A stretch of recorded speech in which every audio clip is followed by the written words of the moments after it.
critical cog in the way that Damien McGrath has set out this Canadian team.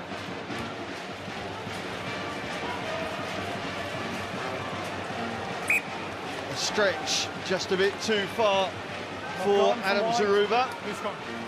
Zaruba, the biggest man, I reckon, on this 7th circuit, 120 kilos of impact there. Yeah, what's quite frightening about that is now making his way out to the wing. So not only is he 120 kilograms, he's also pretty quick. We have the low move factor even in the 7th circuit now. And certainly you see Zaruba, just 26 years of age, and you remember back to last year with that outrageous one-handed catch. Japan getting their attack into motion, getting their attack into gear. Nakano keeping things moving, getting the fluidity that they crave. Ozawa, the skip. Tatana working their way up into opposition territory for the first time. Stellin, the Kiwi, flying the Japanese flag in as the playmaker. Sakai. Good continuity from the Japanese, getting the call from the referee as well and keeping the flow going now. Tatana, pass to Ozawa, just not sticking, and the moment is gone. And this is where it gets a little bit frustrating for the Japanese. They have got some statistics that really back up the fact that they make the most errors, so they turn the ball over the most, and it usually comes to these little tiny moments. You see David Corona there trying to talk to the bench, just making sure that they know the message is coming on, that it's about the accuracy. They're good at the passing, it's just their catching sometimes lets them down a little bit. Skills under duress is what Sevens is about, of course. And that's where the progress is made for Japan. Well, they're desperate to avoid the relegation, of course. 9 points behind Russia in 15th at the moment. Well, Japanese handling letting them down, so is the Canadian handling. John Moonlight unusually unable to hold on to the ball. Yeah, I guess every action they're going to be making will be down to the question of their mindset, but you can see it's a simple play, getting Moonlight into the game, and it was just a little floated pass there. When the ball moves a little bit, it means your hands aren't naturally in the right place. You have to adjust it slightly. And Damien McGrath, one of the most definite coaches in his belief of making it all about the catch and the grip when he coaches. Japan set up around Sakai. Here comes Stellin again. Patrick Stellin takes his team into the 22. Keeping plenty of width on the attacking game. The little chip over the top for Tatana. Tatana feeds inside to Ozawa, but just edged forward, according to Richard Horton. But variety coming into the Japanese attack, very obvious there. And sensible tactic. If you've got someone like Adam Zaruba on the wing who's 120 kilograms, the kicking behind's a clever option. You can see there Tatana not quite able to pick it up and pop it up, but really good idea to play in behind this Canadian team, if anything, just to try tire out the big man. Japan have already had success against the Canadians in the Challenge Trophy quarterfinals back in Sydney, and they won 19-7. Stanley was one of the 3 try scorers then. 3 tries very early in the first half and managed to hold on to that advantage. Nothing to show as yet inside the first 4 minutes. Zaruba sets for Canada to go once again. Hirayama waiting for the call from Pat Kay, gets it. The continuation from Fuller foul. And now there is opportunity for Canada on that left flank. Zaruba, good handling skills with Harry Jones. Advantage there. No clear release. Great insight there to see how the Canadians do play so well. The one factor that got them success out in Singapore, aside from a strong bench as we're seeing there, is the continuity of their play. Their support play is outstanding. The likes of Hirayama, Fuller foul, and Harry Jones, always there or thereabouts with the big line runners making those inroads, but ultimately the offload making their game so strong. Hirayama with the set play, and it's going to work because it allows Harry Jones to go over for the first try. Well, the work on the training paddock paying dividends on the park. Harry Jones gets the score on the board. Great shot of Harry Jones there with a smiley face on his arm with the right in, and rightly so, because that's a lovely piece of skill. Harry Hammer, one of the most gifted footballers on this series. He is sensational at spotting gaps and execution of that skill. Walked with so much confidence toward the defensive line, and if no one commits to you, the spacing behind, it's a simple tactic, often underused, and Harry Jones capitalises on it. Jones, of course, scored a try in that Singapore final. And gets yet another one on his tally, which rises to 81 tries in this competition. Hirayama, the current Canadian Player of the Year, top point scorer for Canada in this tournament. Final minute of the first half. Zaruba releases that Canadian backline again. You can just see Hirayama weighing up the position, scanning the opportunities, realising that Canada can make some more hay down that left flank, and once again it's Harry Jones who finishes off. A brace for the Canadian number 11, efficient work.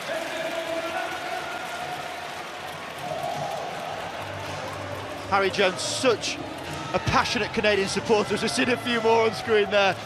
But again, it's the backing up play, taking people on, keeping the ball alive. Harry Jones made the initial offload, gets to return back a fuller foul, and he reaches out to score. He's pumped for it, and rightly so. Yes, it's all going the way of the Canucks right now as we head towards the half-time break. Again, that is what every coach, of course, craves, is the continuity, the momentum. The Maple Leafs very evident around the stands. Hirayama with a terrific conversion to make that smile even wider. Damien McGrath desperate to build on that success in Singapore. So often we've seen teams fall off in the following leg. Now with 2 legs left, who knows what's going to happen. We saw big changes, of course, the end of last season with Kenya, Samoa and Scotland winning the final 3 rounds. Are we going to see a similar pattern through the course of these next 2 legs? Sala working hard to get the ball back, but wrapped up in the contact area and holding on too long for referee Horton's liking. No way that John Moonlight's going to be allowed to get away with that. You're over there? It's really great to see Richard Horton back on the series. Well versed with this pitch. He scored many a try when he was representing England Sevens, but now getting back into the refereeing circuit. It's just good to have that insight that the next player can really give, and to make sure he's probably never going to be far away from the ball, because he's probably still the fastest man on the pitch. Yeah, no question about that. He seemed to hover on the pitch when he ran, Richard Horton. Hirayama. Jones releasing Pat Kay. That wide it goes to Justin Douglas. Haven't seen much of him so far in this first half. Made such an impact on the series. Well, there's the half-time whistle with a 2-score advantage for Messrs Douglas and co, working their way through the Japanese defence with some alacrity towards the end of the half. How are they going to work into the second half? 14-0, plenty for Canada to enjoy. And that's what they need to go to. McGrath, of course, a man who came from rugby league into rugby union, was assistant to Joe Lydon with England, whose strike runner then was a certain Richard Horton, the man on the whistle. 7 degrees of separation. Japan trying to get something on the board with Nakano. Again, the support player unable to get close enough to him, and allows Moonlight to turn it over. Knock on from blue, quite strong. Well, outstanding defence there from Canadians. When you look at these spirited teams, often it's their defence that does set them aside. Tracking back from Douglas, and Moonlight just showing how good he is at the breakdown. It's almost like a wizard there, how he got that ball out, but created the knock-on opportunity. And this is where teams with confidence, they want to go. They've got the pace, they've got the size. I fully expect Canada to go hard here.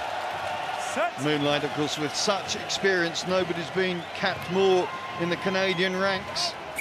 His 57th tournament, 9 campaigns, been there, seen it, done it, and so useful to have that sort of nous, that sort of knowledge within your forward ranks.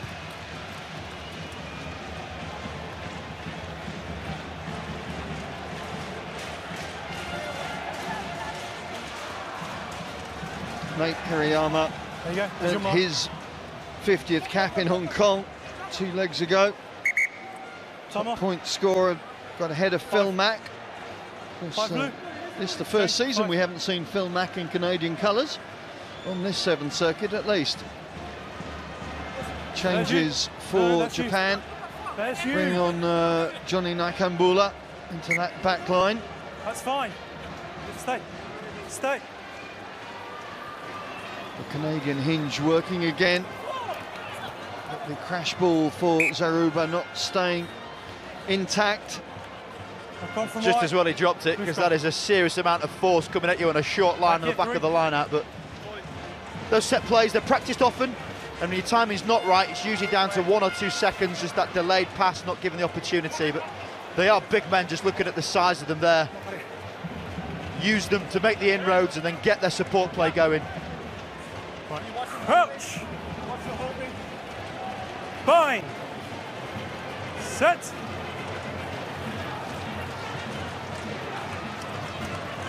Japan working it straight out into Lasala's hands. There's the new man Nakambula. Not enough room to operate on that far side. It's been touched by 2 players. It's been touched by 2 players. Can't take it quickly. Simple geometry just not working there for Japan as they moved across towards that touchline, Stay on your and mark, easy for Stay on yours. Canada to use the touchline as their last defence. Really clever defence from Zaruba, obviously sizable, but quite clever how he used the space there. Pat Kay gets away, but the alignment not working for Canada, and Japan have a chance to rebuild their attack from inside their own half with Nakano. Big hit from Moonlight, got the support that he needed, and it's full of foul. Who goes over to get the first try of this second half. Canada capitalising on Japanese mistakes. It slightly typifies how these 2 teams play at the moment. Error from the Japanese team, they're not able to put the ball in the right place. Capitalisation there, Moonlight ever present in defence. And as we've seen, great supporter there.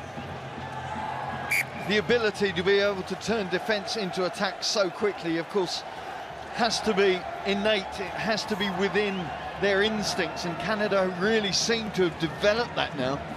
Look at a hunting mentality. They want to try and get the ball back as quick as possible. You attack breakdowns, and you have to get the turnover balls. 11. Anytime the ball is on the floor, 11 that is contestable. and 7. And that means you, if you want the ball more than them, can get it back. Go 11. Good. I'm not sure about where's Wally, but Canada know where they are right now. And it's in buoyant mood, as their fans are in the stands, enjoying this first morning in sunny Paris.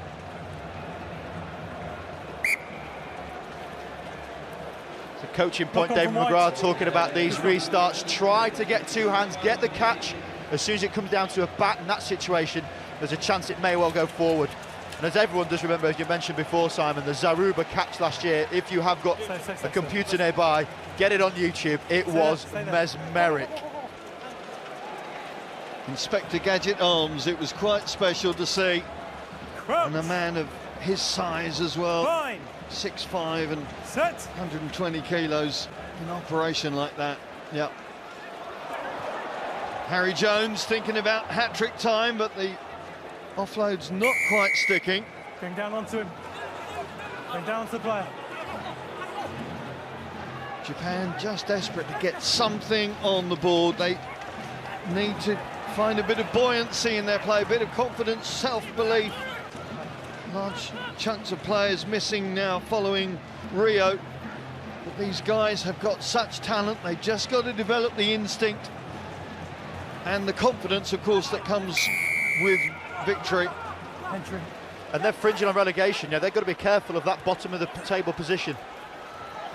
Yeah, just 9 points above Russia with 2 legs left. Spain, of course, already promoted to the core teams for next season.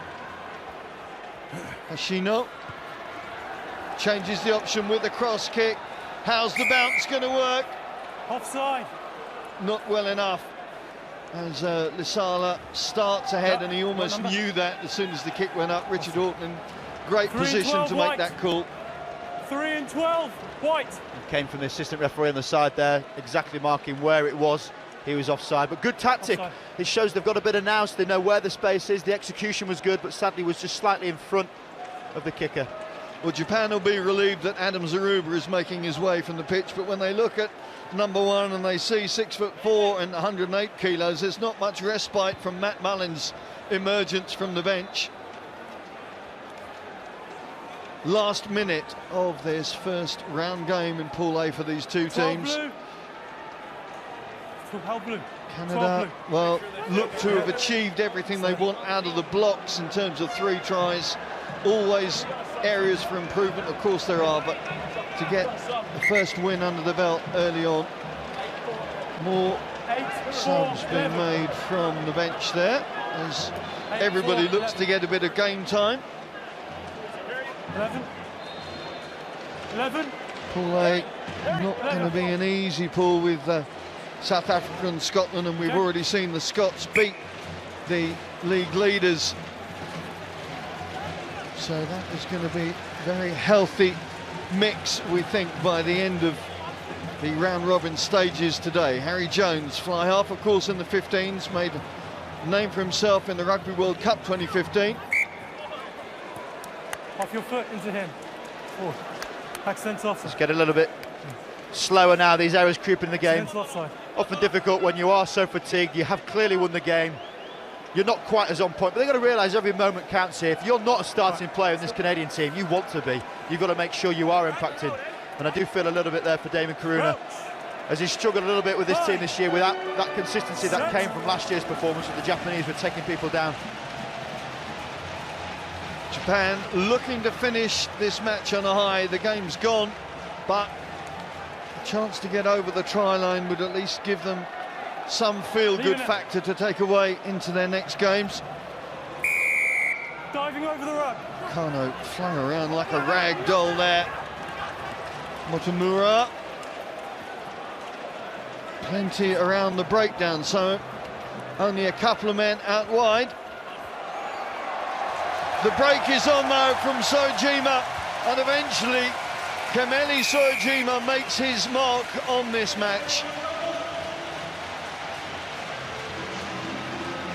Does seem fitting to be able to mention this man's name, such as his ability on the sevens pitch. It was often the case if it had been Lameki on one side of the pitch and Sojima last year, that was so impactful for the Japanese. They've not had Lameki, but Sojima has been a constant performer in what's a struggling Japanese team.